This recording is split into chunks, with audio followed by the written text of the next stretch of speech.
What do you think you would share with a chiropractor out there who has, I don't know, who has staff that he's struggling with, like struggling to keep staff? I mean, from your standpoint, from a non-managing staff point, which is Danny, but from your perspective, what do you think it is that gets someone to stay on and gets someone to maybe look for another job and move on? If you were to take the time to pull your employees aside, like you have done in the past, where you've pulled us aside each week and you just talk to us like a normal human being instead of like a boss to employee, it was like, okay, walls down, what's going on? Like, is there anything that we need to change? When you did that, that kind of changed a lot because I was just like, oh, okay, like he actually cared. Like you care about us, but I think some people are afraid to open up a little bit more to their bosses because they're like worried that something's going to happen. And so when you sat down with us and you just kind of brought down that wall with it, it worked wonders. I was just like, oh, okay, I can joke around with him and I can, like, he's just a big giant teddy bear. So it made our relationship way better because I felt like I could like talk to you about other things and like I didn't have to go to Danny with like Danny, what do I do? She's like, just talk to him. I'm like, oh, okay. And so when I started doing that, I was like, oh, this is a lot easier than I thought. I was just making it, I work harder, not smarter sometimes. Yeah. And just to give you a reference of like what a small or big clinic is. I mean, technically in the chiropractic space, our staffing situation is above average. Yeah. Oh, was it really? Yeah. Yeah. Yeah. I mean, most chiropractors out there on average, you'd probably say maybe have 2 staff. Maybe, yeah. Or maybe 3 at most. So the fact that we have, I mean, there's what, 6 of us. Almost 8. Almost 8. Is it really? Yeah. I mean, Danny, Emily, me, Dr. Zebra, Jenna. Courtney, Jenna, Paul. and then Paul, and then Caitlin's going to be new. So that's 8. So 8 minus the doctor's 6. Dang. That's like unheard of.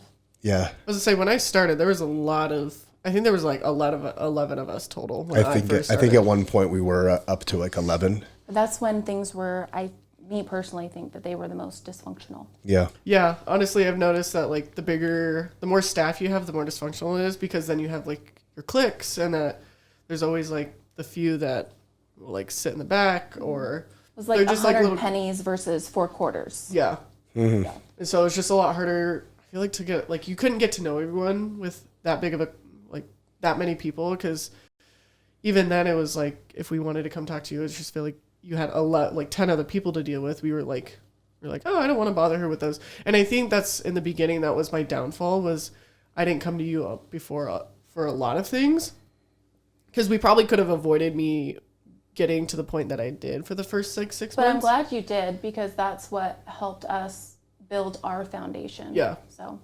Because like we hadn't had much interaction until then, but it sucks that it took it to that point. But I'm glad because I mean we're here a year later, and I native for you. I come over to your house like once or twice a week. I hang out with you all the time, so and I'm always on like some sort of either texting you or like calling you. So like I've never had a manager or a boss that I could do that with, where I could just like text them out of the blue, or they'll just text me about random things.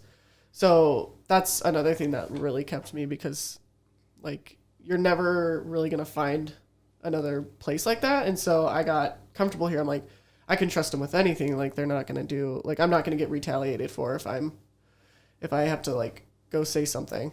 It's like family. Yep. Yeah. So where there's going to be stuff that happens and it's just how you deal with it.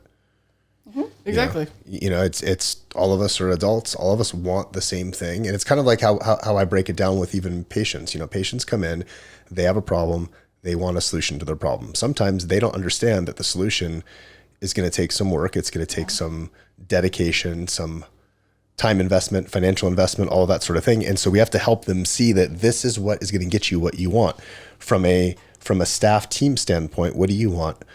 Well, you need income, but what you want is something that gives you purpose, that you enjoy, that you have fun with, that you grow as an individual, that you're around other people, that you enjoy their company. You know, and if you can have that, I mean, at the end of the day, life is short. If you go through and you hate your job, you hate what you do every day, like you get one shot living in this body on this planet. Like, why would you waste that doing something you don't like to do? And so many people are stuck in jobs like that. Exactly. Yeah.